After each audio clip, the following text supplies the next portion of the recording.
Da stamattina i carabinieri stanno passando al setaccio anche con l'utilizzo dei cani molecolari della protezione civile. La zona che si trova nei pressi della cava Biasuzzi di Paese a caccia di eventuali tracce della 18enne Marianna Cendron scomparsa dallo scorso 27 febbraio.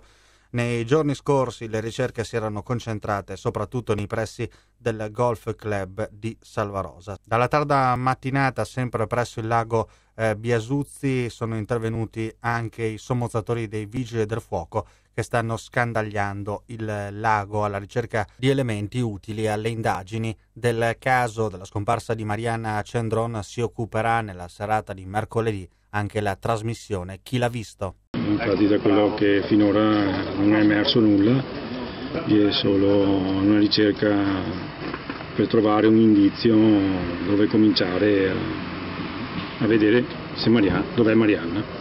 Adesso non si sa di preciso dove sia, lei sicuramente viaggia sempre con un zainetto scolastico celeste. Queste sono quello che si sa di Marianna in quel momento, e dopo è sparita. Purtroppo ce ne diamo una ragione.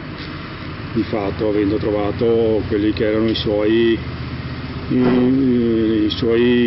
perché, cioè il lavoro, il fidanzatino, per cui aveva raggiunto l'inizio del suo scopo. Speriamo che qualcuno la veda a questo punto in giro da qualche parte, e se è qualche parte, noi finché non viene trovata sicuramente la speranza resta viva. Sì, lei ha dei malesseri, per cui questo hanno portato a degli discrezi, però insomma non si era allontanata, non è che fosse andata a 50 km perché non li voglio più vedere, era a 100 metri, per cui sì, lei voleva essere libera, però allo stesso momento voleva essere forse protetta.